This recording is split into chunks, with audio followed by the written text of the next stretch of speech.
Okie dokie. Right. Good morning to everyone. I'm going to do the most unorthodox of things on this particular occasion, and encourage anyone to actually put on their cameras straight away, if possible, because the point of today is to be part presentational, mostly conversational, and it would be so much better to do this as live, as it were. If anyone doesn't want to do that, that's absolutely fine. That is your, of course, prerogative on all of these sorts of things. But mostly, I just want to start off by saying good morning on what is a very grey day here in London, but after a very long bank holiday weekend. For anyone who had the bank holiday, I hope you had a lovely time. Anyone who did not, if ever there was a reason to move to the UK, it's probably this. Apparently, we don't work Mondays in May. So ultimately, it's been an interesting month so far. But we're on week 4 of the MPW Talks series. We are nearly at the end, and thank you to all of those who have stayed with us throughout. Hopefully each and every week has given you something a little bit different along the way. And this morning, as much as anything, should give you something a little bit more by way of training as much as anything else. But this is interviewing 101, as it were, within that. And the purpose of everything is to give you a bit of a sense as to one, how you interview. How you interview for school, how students can be best prepared before any sort of school-based interview. And largely, of course, this is us telling you it from our side of things, but these are general techniques that students should be able to take forward to any interview in any given academic institution. Largely speaking, you don't really interview for universities anymore unless you're going for Oxbridge or medicine or those sorts of things. So it's only part useful for the university side of things, but what therefore becomes more useful is that about halfway through, we'll be joined by a couple of other people, one to do an Oxbridge interview segment, and secondly to do a medical school segment in there as well. I've got some very, very capable, very able, much better colleagues joining me on the call today who are going to also give the benefit of their wisdom, and indeed someone who has already been lined up to be guinea pig 101 as well, but I'll introduce Chris properly later in the actual session too. What I would like, please, though, is for you to join in as much as possible, and any questions that are there, please answer them. Please come off the dark screen, or at least take off the microphone and try and join in with some of these questions, because we want to know. The whole purpose of an interview is a conversation between two people, and as much as anything, that is what this needs to be right now as well. Two things. One, I'm going to start you off with something in a second, but before then, being that I only got a couple of questions in advance of this session today, like any good interview, you should turn up with some questions that you are wanting to ask. So if you would just take 30 seconds to, on a piece of paper in front of you, write down any question that you would like to get an answer from today. It might be about interviewing, it might be about something completely different, it might be about, a question that you dread if you were interviewing somebody. Put yourself either in the mindset of a student and ask a question that way, or ask a question as yourself, but write down, just for 30 seconds for me, a question. Never come to an interview without a question ready. While you do that, I will queue up your first task of the morning.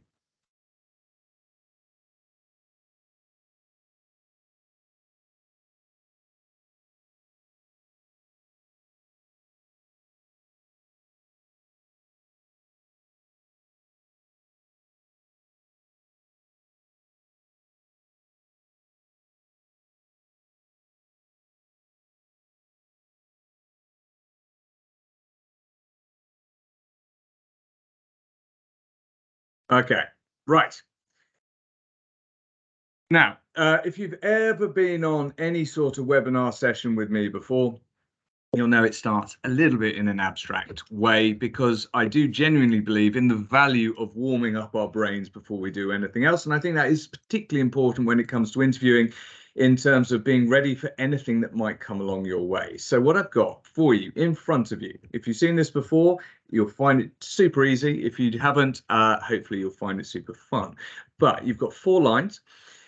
All of these lines are made up, they're anagrams made up of 2 capital cities.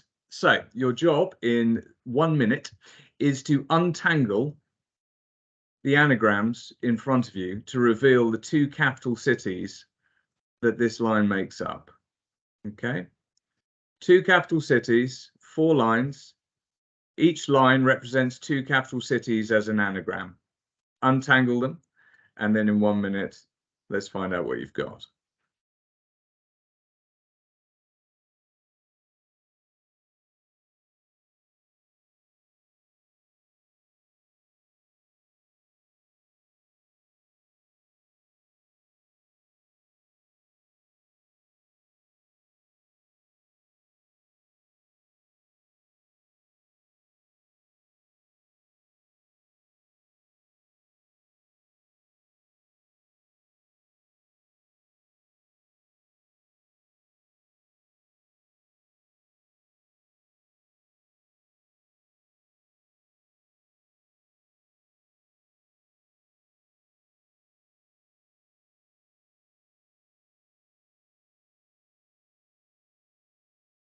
Another 30 seconds.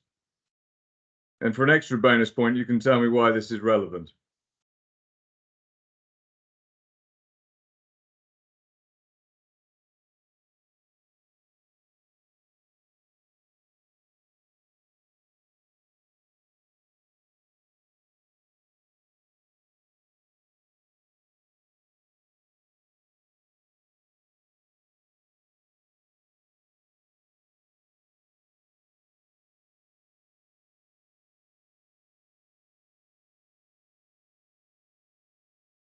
Okay.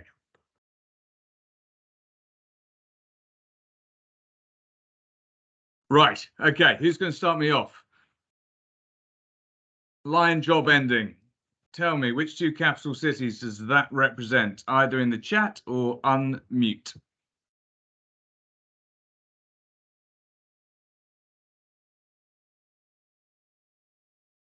James, I'll give it a go. Is it Beijing and London?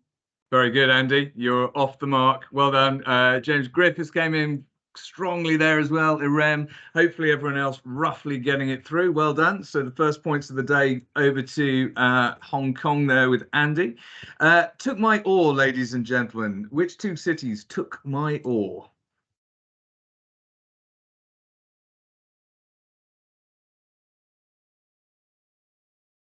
Go for Tokyo and Rome. Tokyo and Rome. That's it's back over to London with James. Very good indeed. It's turning into the worst game show ever, this, in terms of how it's working out. But absolutely. Crimson Elbow. Anyone with a crimson elbow out there?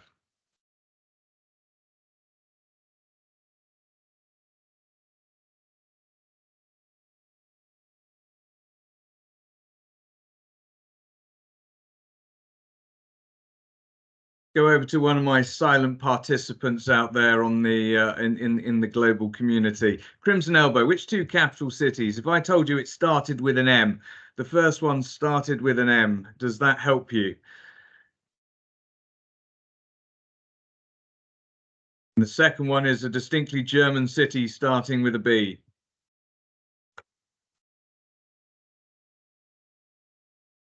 Moscow. Indeed, Moscow. And then the German city being Berlin to help us through. And then on the last one, rapidly disarming, rapid disarm. Any ideas?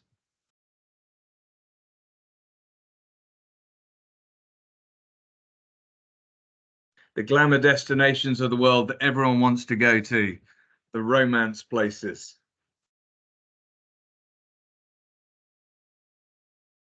There we go. Paris, Madrid, isn't it, James? Indeed, Madrid. Very good. Right. That what's the purpose of doing something like this? Other than just for sheer amusement value, what's the purpose of starting with exercises like this? Anyone, any guesses? I want this as a live Q&A discussion, so any guesses at all?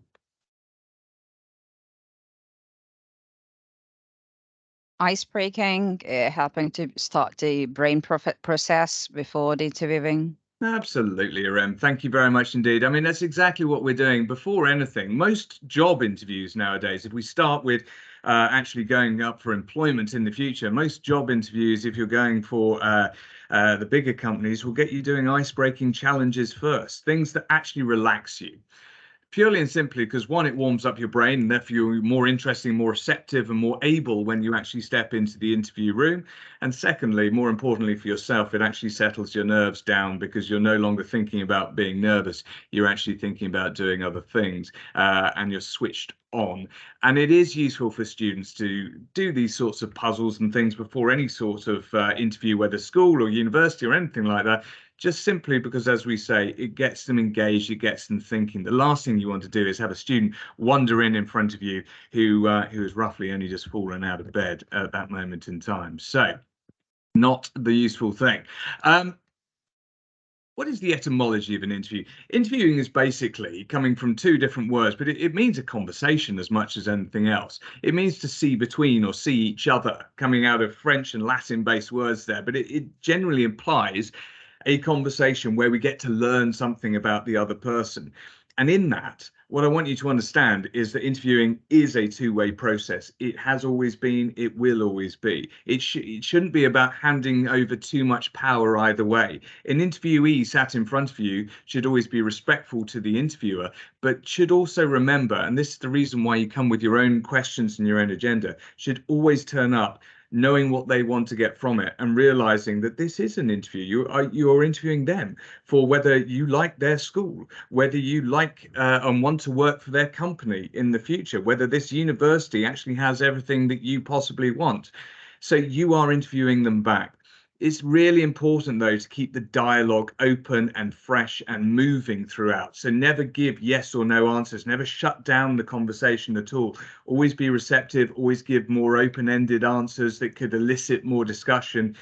Listening and hearing are two different things, okay? Actually, just listening to what someone actually says and responding is more important than just hearing what they say.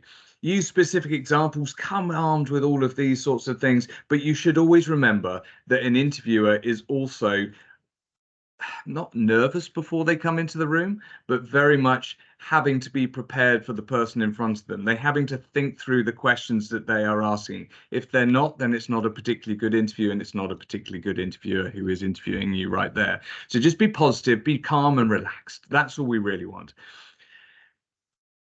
Interviewing terms, before we actually move this to something different, body language. How important is body language in interviewing? How important would we say body language is?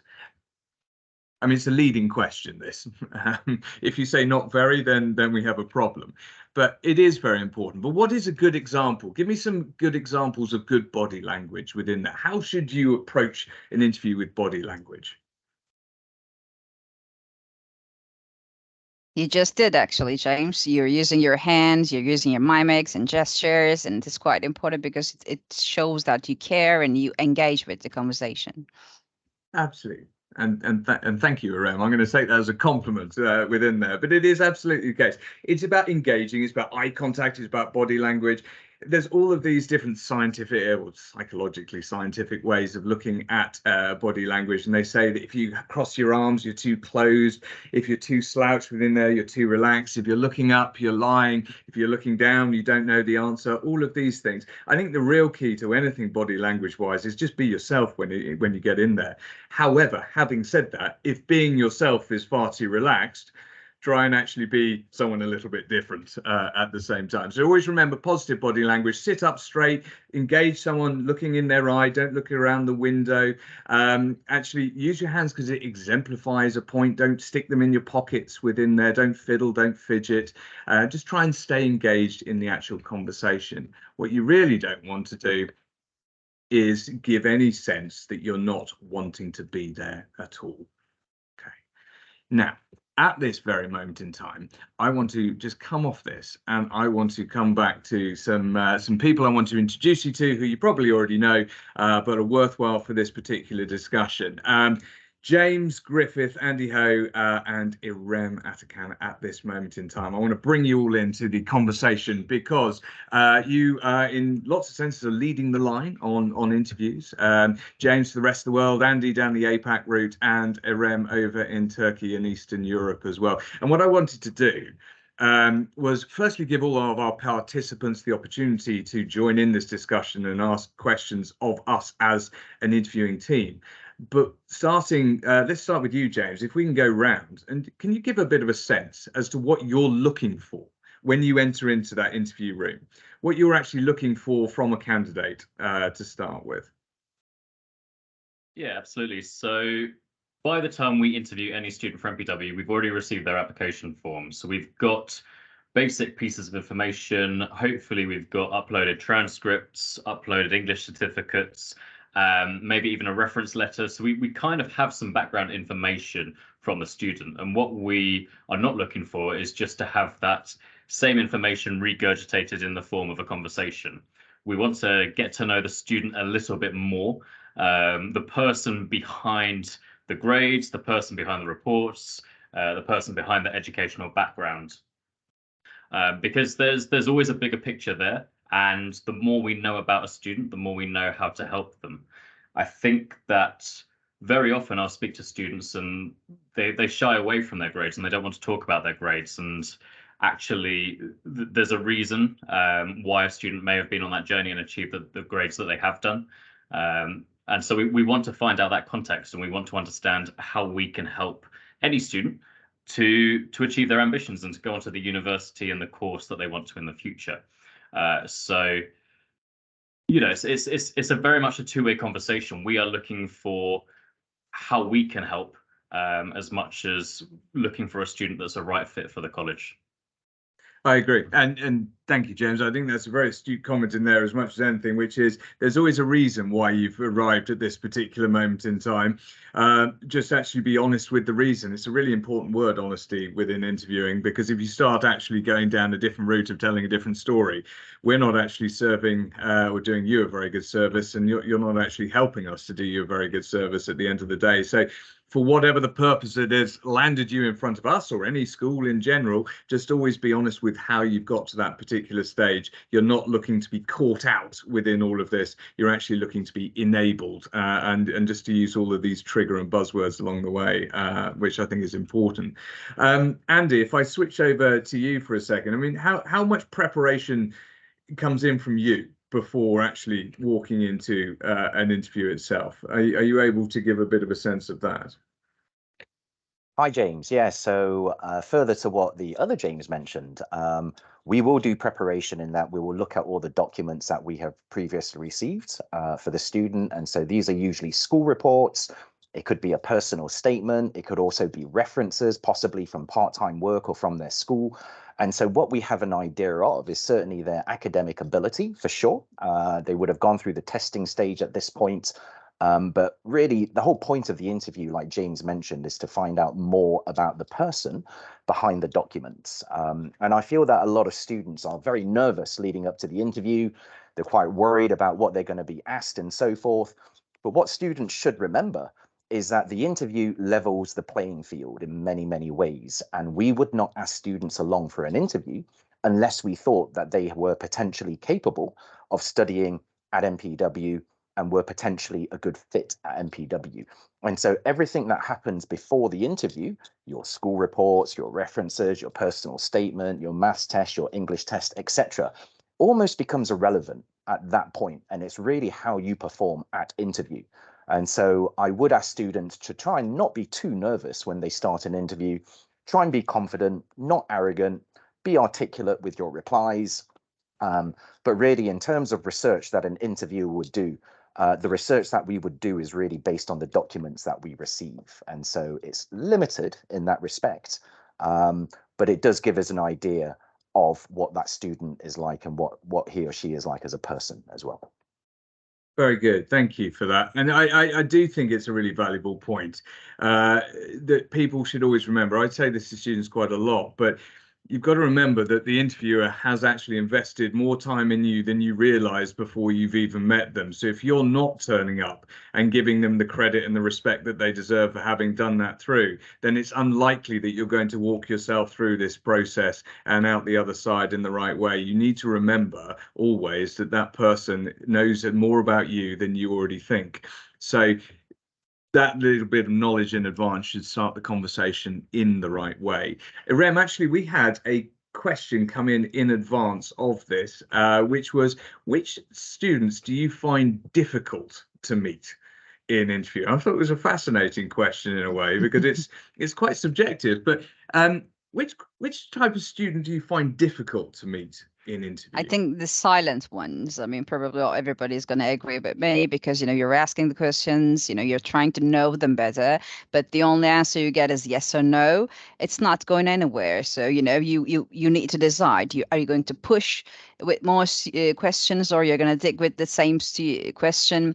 It is a tricky one. I think I'm having problems with the silent students only. But after a while, after they, get rid of their anxiety and, like they feel more relaxed talking to you, it becomes easier. That's why I am trying to be friendly with students, because sometimes, yes, as Andy said, like they're nervous and they don't know what to say. They are afraid of making mistakes. So I'm trying to show them that there is no mistakes on interviews. It is just, giving their own answers to questions.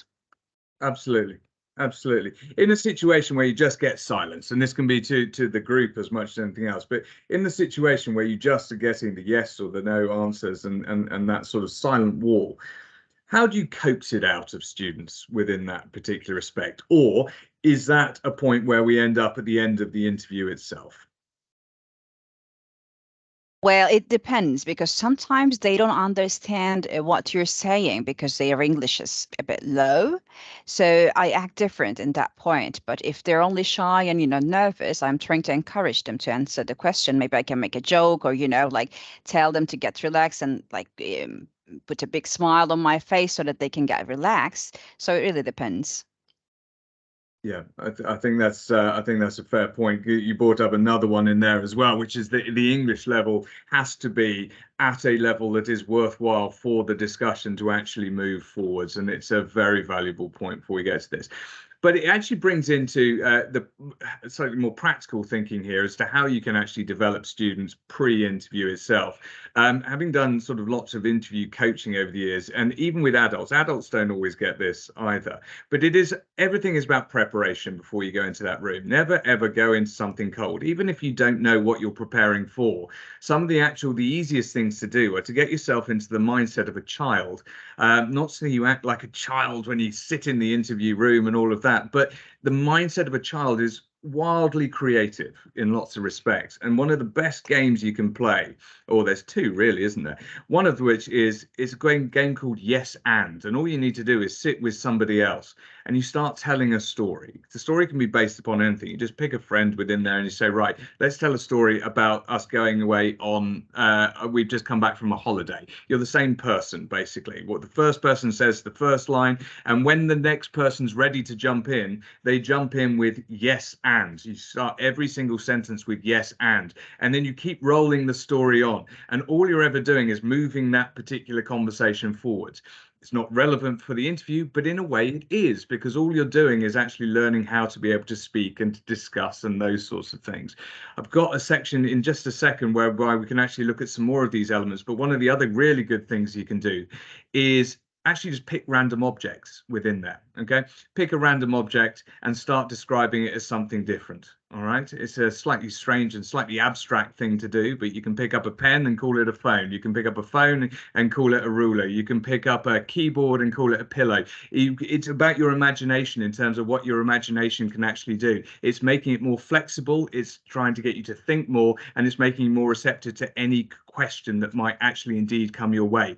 The real key to this point is that it can be done in any language. It doesn't have to be done in English now. English therefore naturally helps, but all that's doing is getting your brain warmed up, getting it flexible, and getting it to the next stage where it can actually engage in the conversation post that. Guys, to all of you there, and another question coming through.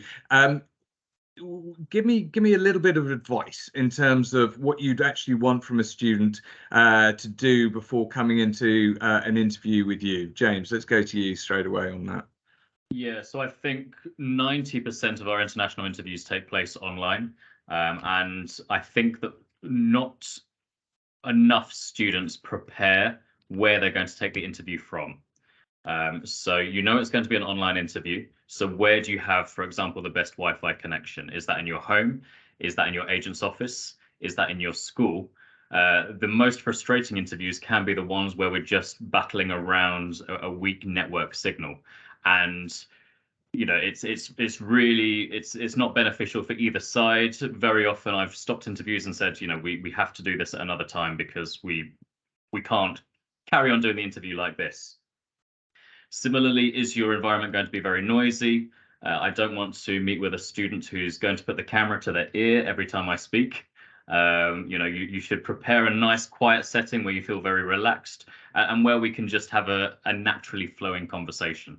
So I think the preparation of your setting is something that, you know, students think about more about what they're going to say often instead of where they're going to say it. And actually location is important.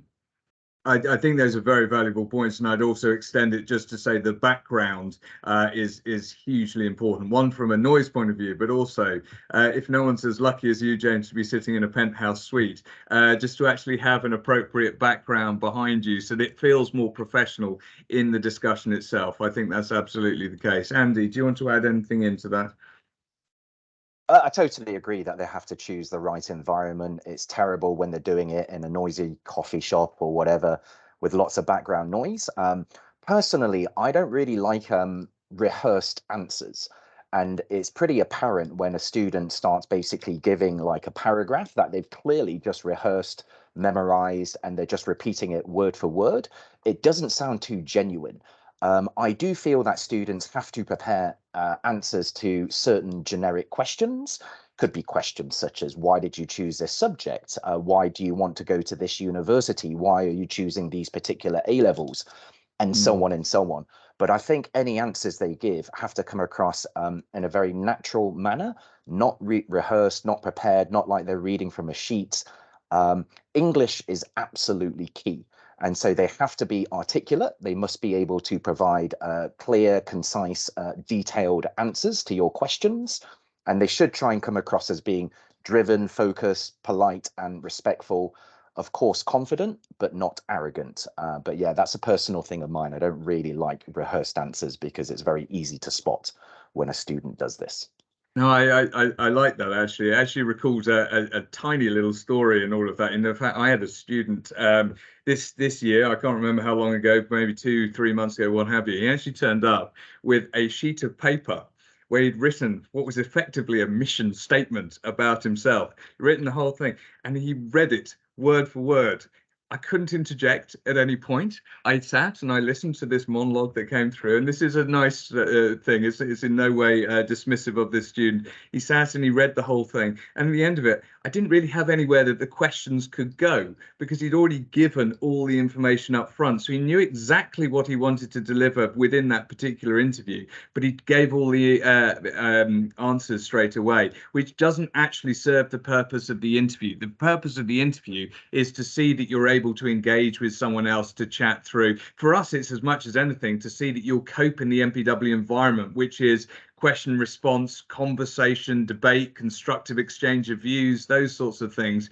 Yes, he got all of his points across, but as Andy says there, it's also pre-rehearsed. We don't actually learn anything about him other than the fact he can give the right answers, and that's not quite the right thing. Just picking up on Andy's point very quickly there as well. If you pre-rehearse some of these questions, it's not always a bad thing though, because what it does is teach you how to get that conversation moving within an interview, and can actually be another mechanism to settle your nerves down in advance. And if it was from an agent perspective to a student, if you were to run through some of these questions with them in advance of them actually meeting ourselves or any school within that particular respect, all you're doing is enabling them to be on the right foot with something to start with when they get there. Where they come in cold, it's harder. Irem, do you want to add anything, or have we roughly covered it there? I have only one thing to say, you know, if Gen Z generation is very good at internet and all the technology, I would love them to check our website, you know, look at the YouTube channel, you know, get more information about the school that they're applying for. It can be a university or job interviews the same. I mean, if you don't know about the company, the school, the job, the person that you're talking, you're roughly answering the questions, to be fair. Absolutely. Can you just run us through the how an interview works for us, for example? So you're meeting a candidate, they're sat in front of you. How does your mind go through this interview? What's your sort of start to finish, without giving away too many trade secrets, because we don't want people to be too prepared? But what does it look like? Well, we begin with typically quite a nice open-ended question asking the student to introduce themselves. Because we can find out a lot about the first things that the student chooses to put forwards. So an interview will often start there, and it will often finish, of course, with students asking questions. And we learn a lot about the student through the questions that they ask. So actually, it's as valuable for us, the questions that the student asks, as it is for them. And it's a really golden opportunity to find out all that important information about the college that they feel like they need. Obviously, the in-between section will largely depend on what we already know about the student, how they introduce themselves. There is no linear interview. You know, every interview is a little bit different because every student is a little bit different. And so, you know, we want it to be very natural and free-flowing. And so that's one of the reasons why over preparation doesn't necessarily work if they are, you know, rehearsing monologues or long things that they wish to say about themselves. Very good. Anyone else to add in? Okay. Sorry, I was just going to say, it's just worth students bearing in mind. James touched upon this, that an interview works both ways, in that it's an opportunity for us to find out if the student is a good fit for MPW, but it's also an opportunity for the student to find out if MPW is a good fit for them. And that's probably the most important thing, since it's their life after all. And so they shouldn't be afraid to ask any questions throughout interview, because we would be more than happy to help answer any concerns or queries that they have. It's a very good point, Andy, and it leads neatly into a segue of saying, ladies and gentlemen, these questions that you came with today, does anyone wish to ask their question at this particular moment in time, turning up with a question and getting it answered? If so, do unmute. On your screen in front of you, you should be able to see the standard interview process as we've just been describing it, by essentially trying to get them setting the scene, ice-breaking, trying to get something from them to start with, elicit that conversation, looking at their aspirations, and starting in the future is always the best way of interviewing a candidate. And if you're trying to look at how to actually guide your students in advance, do gear them towards the sense that we are going to be trying to find out what their future aspirations might be and what they truly understand about that, how much research has been done, and then working backwards through their university goals, their subjects, forming most of the interview around a subject-specific discussion, because ultimately this is what they're wanting their life to be, trying to guide and diagnose, try and see. I'm going to be really cliched here, but try and see us a little bit more like doctors in a way, because that's how we want to actually come across in this. We want to sit, we want to listen, we want to diagnose, and we want to help find a solution. We might be the solution, we might not be the solution, but at least we can give good advice around it. And then you come all the way back down into the extracurricular, the work experience, just checking all of those component parts are in place, whether they actually move across to what we actually do here, and then having those closing questions from students. In just a moment, I'm going to move it to something else, but I do just want, while I have everyone on this particular call in terms of James, Andy, and Arem as well, I just want to give a bit of a sense on interview training in a way, because some of it works very neatly for some students, others of which really doesn't work. I think the first key is read. Read, keep reading, keep being aware of the world around you, because the world around us is wildly fascinating and truly terrifying all at the same time. So many things are changing on a daily basis. We can dwell on some of the bigger world issues at this moment in time, of course, but also give an eye towards a lot of the other information that's coming out at this moment in time, particularly with a view towards AI. and the rise of artificial intelligence as to where we might actually be, not in 20 years anymore, but maybe even within the next 5. These sorts of bits of information are really important, because cross-curriculum learning is what not only universities are having to promote nowadays, but they're having to promote it because that's what employers are demanding. And we need to start that earlier. So the more cross-curriculum learning going in, which means more awareness from different subjects, the better. It forms a greater conversation, so students keep reading.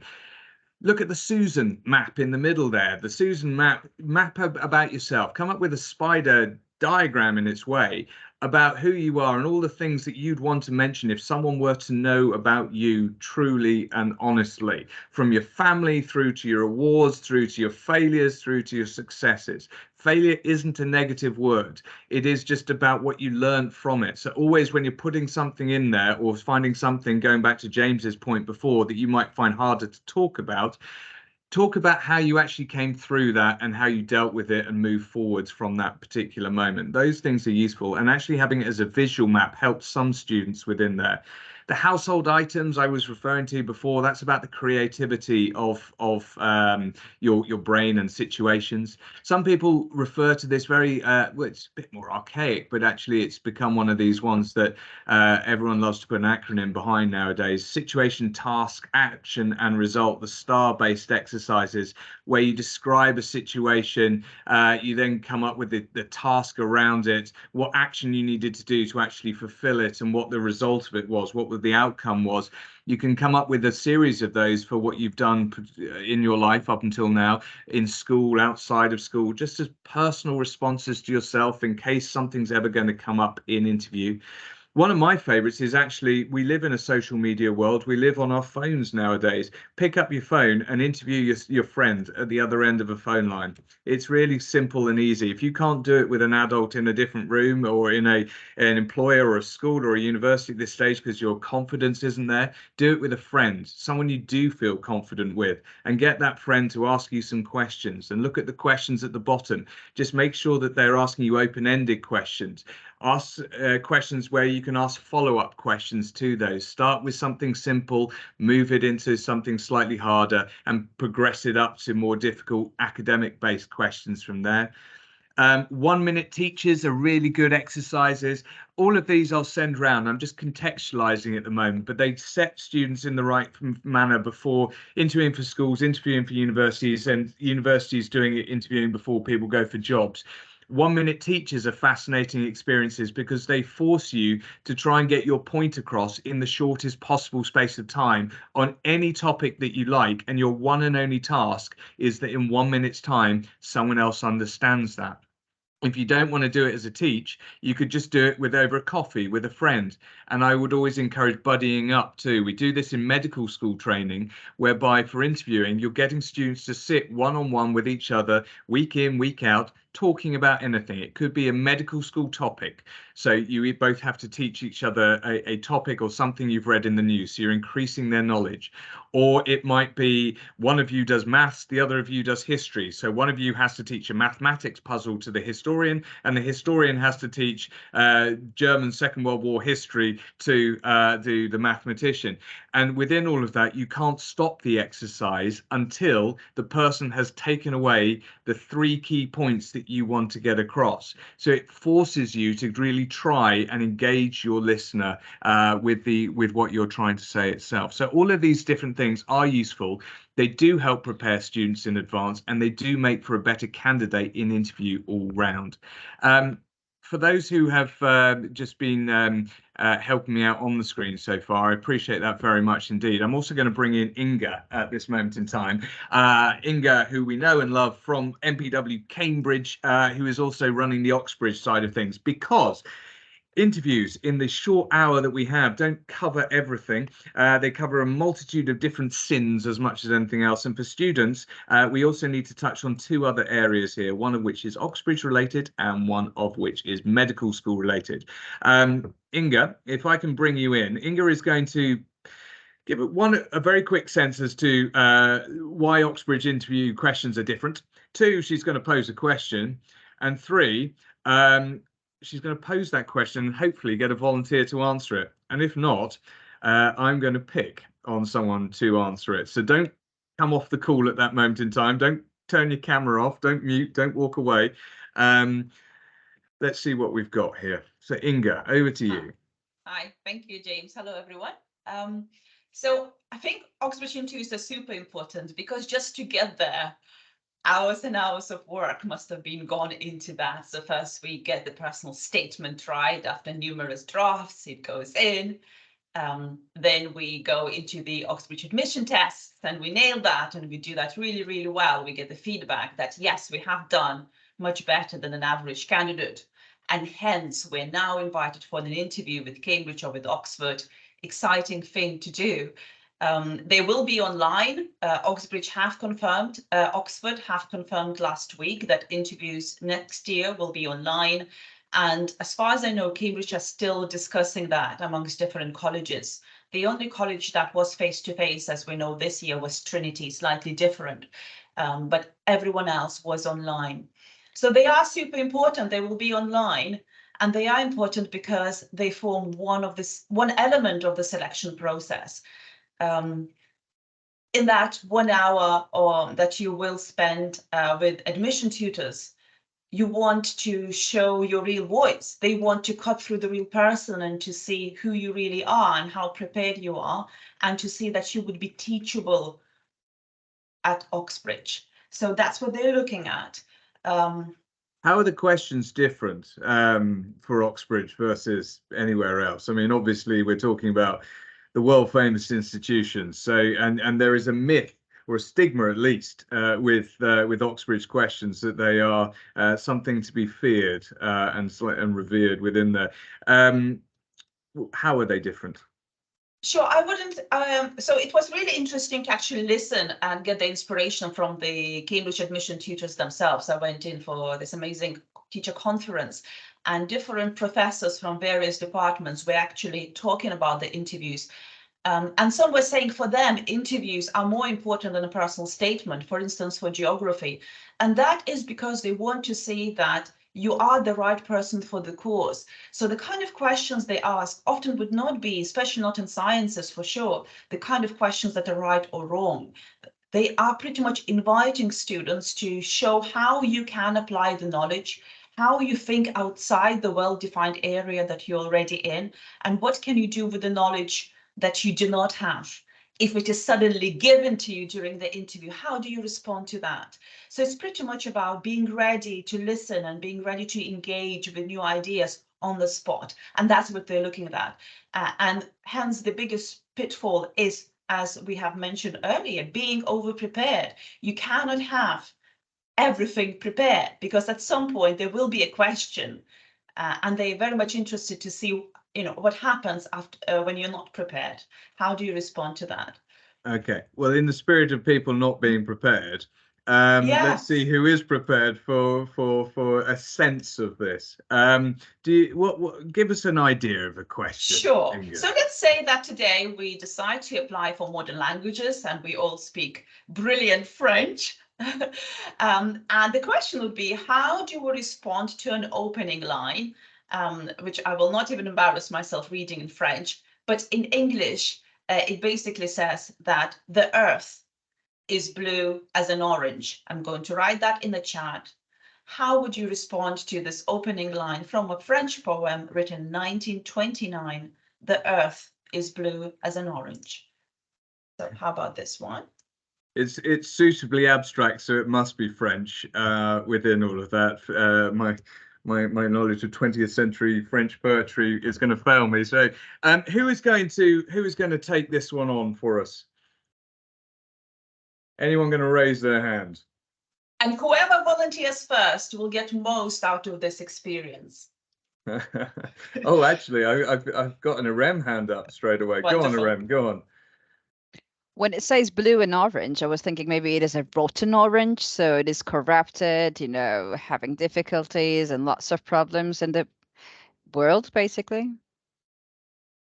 Interesting. Good, good. And how would you link that possibly with the time when the poem was written? World Wars, which is kind of obvious from there. Yes, so carrying on, sort of linking one idea with the other idea and exploring that at sort of at a slightly different levels each time, bringing in your own voice, bringing in like your own conclusion. And then if we were to think about the shape, James, how would you kind of comment and go further from that? Yeah, I mean, there's potentially a play on words there with the orange being both a color and a fruit, which is round, similar shape to the world. Yeah, I mean, embarrassingly, I actually did French at university, but this one stumped me.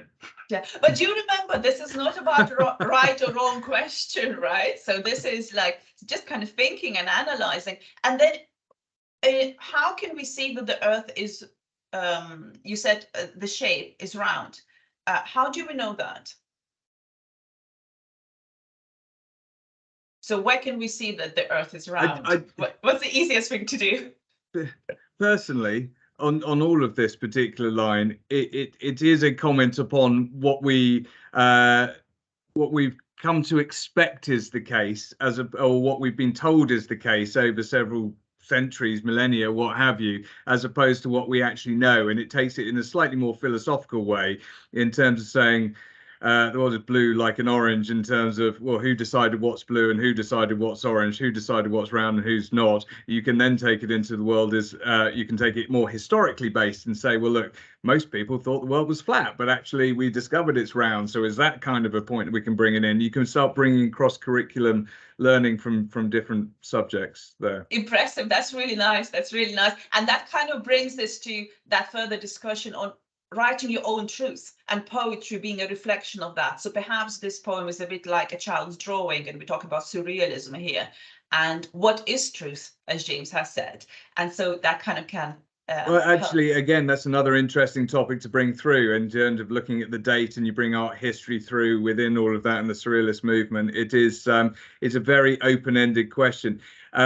Is it fair to say, Inga, that with Oxbridge, a lot of it is the questions are given in quite an open-ended fashion, just to be able to elicit the conversation in any which way it could possibly go? Absolutely, absolutely, yes. And as we have mentioned previously in my Oxbridge webinar, the best interview will always replicate a supervision that you will have at Cambridge or Oxford. So it is being able to show your own voice and adding on extra ideas, and also being in a position to accept completely opposite views, but also being okay with that and being able to make a comment on that further to help to understand your own, your own views of the situation. Fantastic. Thank you. I'm going to keep you, Inga, just for a moment. I'm going to just firstly just show you this sort of slide on here in terms of some other Oxbridge based questions.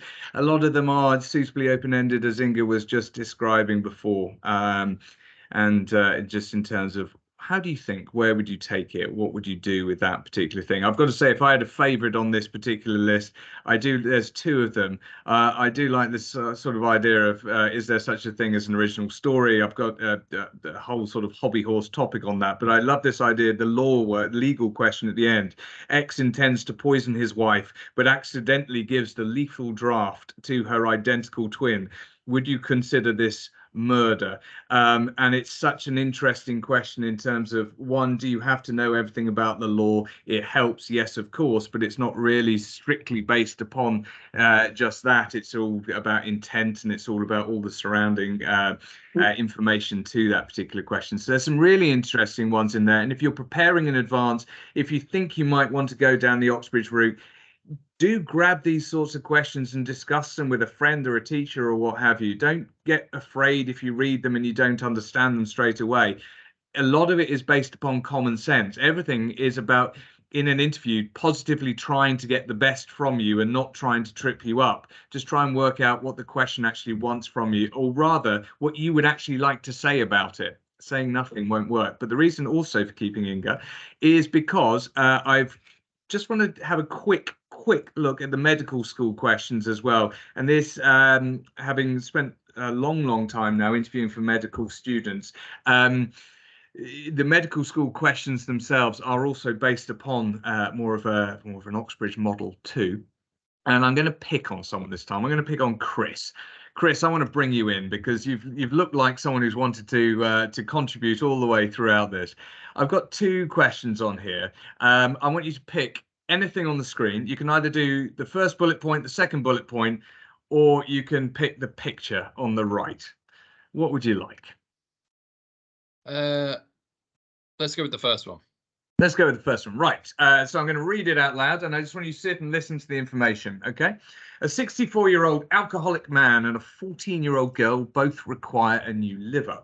The 64-year-old man is 1 place ahead of the 14-year-old girl on the waiting list, but he has had 2 stints in rehab and still has not yet reformed his alcoholic ways. OK.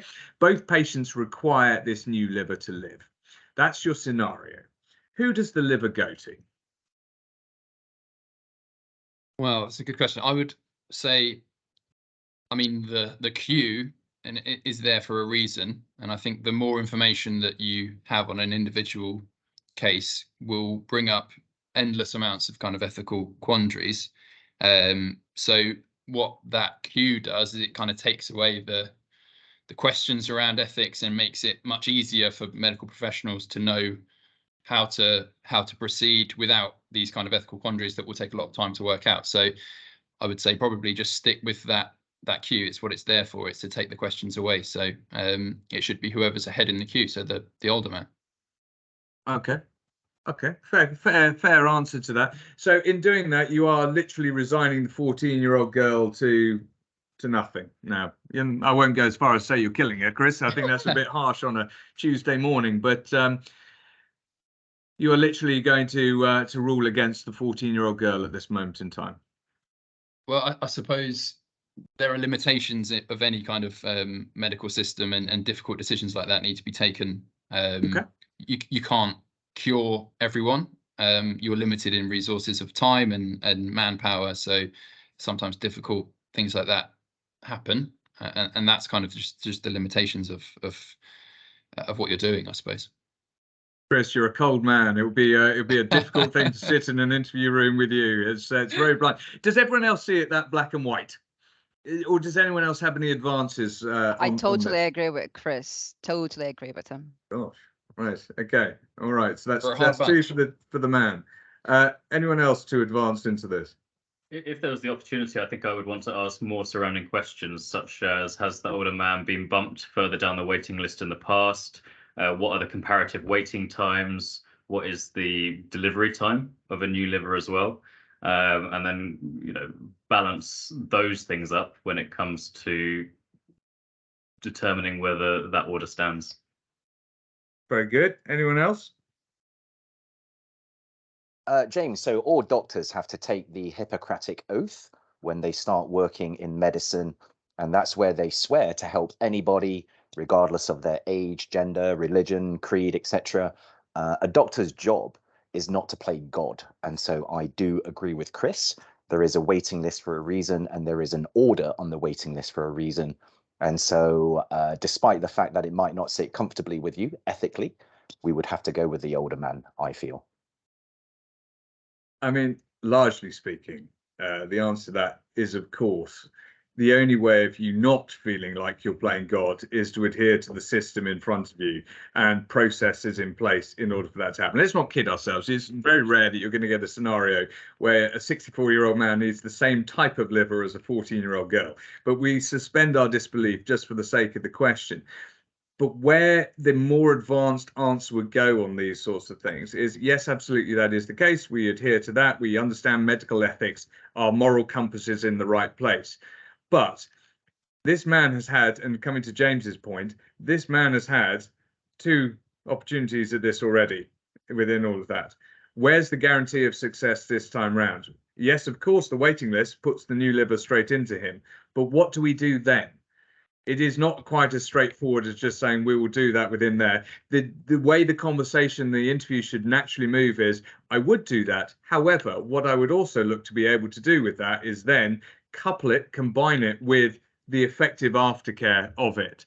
Something slightly more proactive where actually he is forced through a period of care, or something that might actually be able to enable that liver to be able to move forward effectively, because otherwise it's pointless just popping it straight into a system. It's a job rather than actually a job with a demonstrable outcome that comes out from it. So it is about moving that particular thing forward.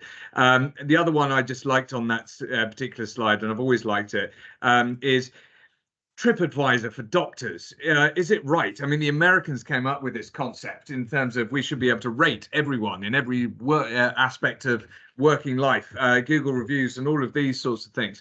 True. Does the same apply for medicine? Just any quick answers on this particular one, then I'll take questions from the floor. And that was sort of interviewing 101. Yeah, I'd say with that one, James, I think what makes a good doctor is a hard question to answer. And from a patient's point of view, it's going to be varied. And also patients often don't have the wide kind of medical knowledge that a doctor would have. So their ability to respond effectively to whether they were given appropriate care or not can be a little bit skewed. And there's a number of kind of contextual factors that's going to impact their response, you know, to doctors they've had in the past, things they've heard on the news about medical issues. And I would say personally, it's probably not the most responsible or effective system, just because we as patients, you know, people who aren't doctors aren't maybe the most kind of reliable, you know, reviewer. Absolutely. I think it's a very fair answer, Chris. And actually what you do very well within all of this is you identify that within medical schools, and it applies to Oxbridge as well in there, it's not to be too harsh with the answer that you give. It's to try and balance it from both sides of the actual fence within there, and to be actually able to look at the bigger picture too. Google reviews for doctors, we all know what we're like with TripAdvisor. You see one bad review on TripAdvisor or Amazon or something, and you're not buying that product, no matter if 20,000 other people have given it 5 stars, because as humans, we're hardwired to actually look for the negative as opposed to the positive, which is a bizarre way of looking at it. And in medical terms, that's a danger. It really is. And it's more of a danger. And this is where the conversation moves with these things, where you start bringing in current affairs and you bring in the junior doctor strike, and your view on doctors is then clouded because they're striking. But is that really truly fair to them to actually have a negative view on that, or is that the media portrayal of it? And that's where interviews try and take you, is into out of the classroom and into the world, where you can actually try and relate what you're actually learning and knowing to something on a bigger scale. Ladies and gentlemen, just very, very quickly, just summing this up, because I've taken the hour from you, and I do want to at least take an odd question if there is anything in there. But the only other thing I will just want to wind up by saying is there's an exercise that's always existed. It will continue to exist in the city. It's been immortalized through the movies. It is that example of selling the pen, and I'm not going to go through that, but I do want people to understand why that exercise and example is important.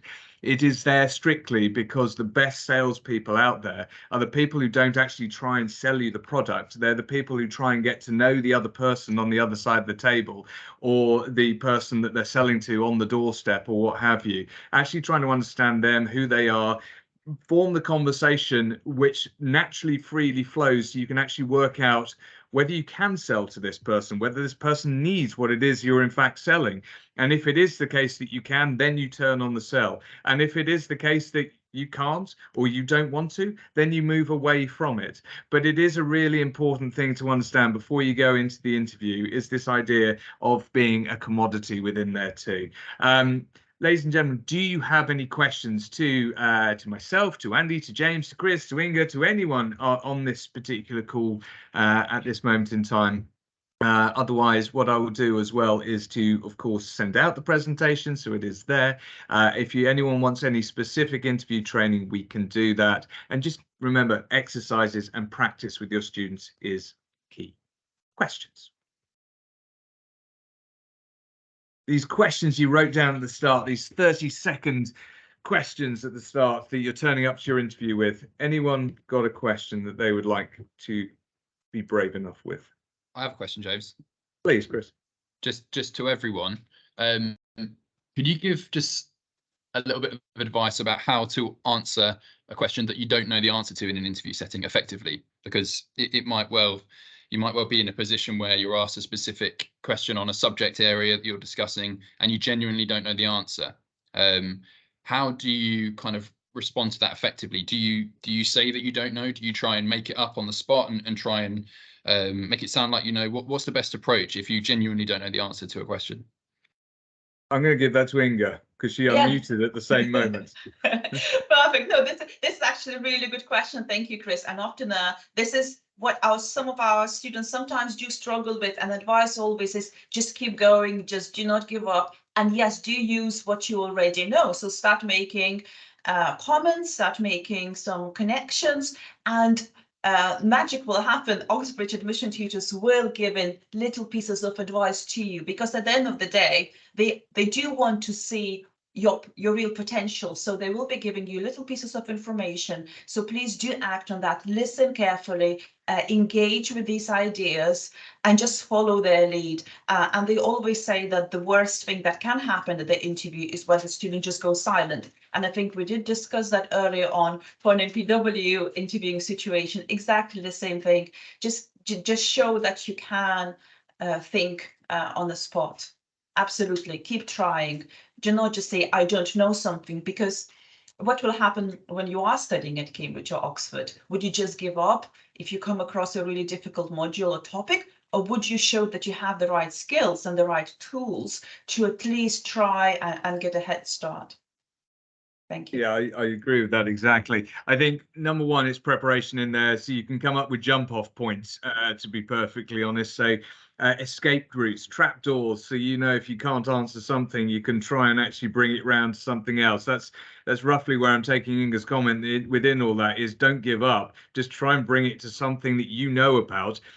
And remembering always that the skill of a good interviewer is to be able to bring you to where they want you to be. So if you do go off down a different route, that's okay. They're going to bring you back. If you just sit and say nothing, that's harder for them. So do go off on different routes and find that way back with the interviewer guiding you and helping you. With the other caveat in there, do not lie. If you don't know something, don't say it. Quite frankly, if you try and make something up, the other skill of a good interviewer is to expose that. And the last thing you really want to do is to be exposed in an interview scenario, because it won't play in your favor. It's a good question, Chris. Any other people with questions out there that you came to this interview with?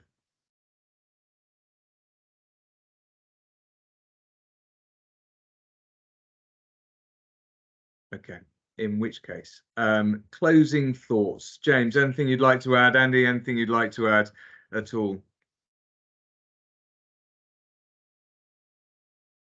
I think with regards to being interviewed by NPW, the thing to remember is that all of the interviewers are nice people. They're just human beings. Don't go in too nervous. But honestly, I've said this before and I will say it again. English is absolutely key. You could be the best student in the world, but if your English is poor, you will come across poorly, right? Whereas you could just be quite a mediocre average student, but with excellent English, you will come across very, very well. You'll present well, you will interview well. And so if I had to give any one bit of advice to any international student preparing for an interview, I would say English, English, English, for sure. I would say if you're invited to an interview, no matter whether you think your grades are good or you think your grades are bad, we have seen enough of something within there to think that we might have a solution or a study plan available for you. And the interview is your opportunity to kind of solidify that, to find out about what's on offer. You know, don't hide behind your grades. If you've got a C or a D, tell us you've got a C or a D, because we're here to help you. Ultimately, we're not here to judge you. Very fair indeed. Everyone, thank you very much indeed. I just want to sum it up by saying, look, nerves are a very good thing indeed. Nerves help you. Even the most experienced actors in the world still become physically sick before they walk out on stage, and if that is them, it's perfectly natural and understandable that students would also feel nervous before going into what is arguably a more simple and straightforward interview than anything else. You can't fail an interview. That's the other thing to remember in all of this. just because it doesn't turn out that you're not right for us, or you're not right for the school or the university or the employer that you're interviewing for at that moment in time, doesn't mean you failed. It just means that that two-way interview process exposed the fact that there is something better around the corner for you in there as well. Enjoy the experience, therefore. It's just a conversation and it's an enjoyable one there, and you'll enjoy it so much more if you do the practice. Go through some of those practice exercises in advance. Just get comfortable, confident talking with someone else, and then by the time you land in front of one of these faces or another, you'll find it a much more worthwhile experience. Ladies and gentlemen, thank you very much for your time. I want to thank my colleagues for joining me on this presentation today and for your wisdom as always, so thank you. And lastly, as always, the shameless plug for next week, which is the art masterclass, painting a blank canvas with Greg, our head of art over here at MPW, to actually talk to you, one, about art, and two, more specifically, about the UAL Foundation and all of its many wonders going into the next academic cycle. So hopefully see you next week with pens, paper, paint brushes at the ready, and have a very good week to you all. All the very best. Bye for now. Thank you, James. Thank you, Bye. James. Thank you. Bye. Thank you. Bye.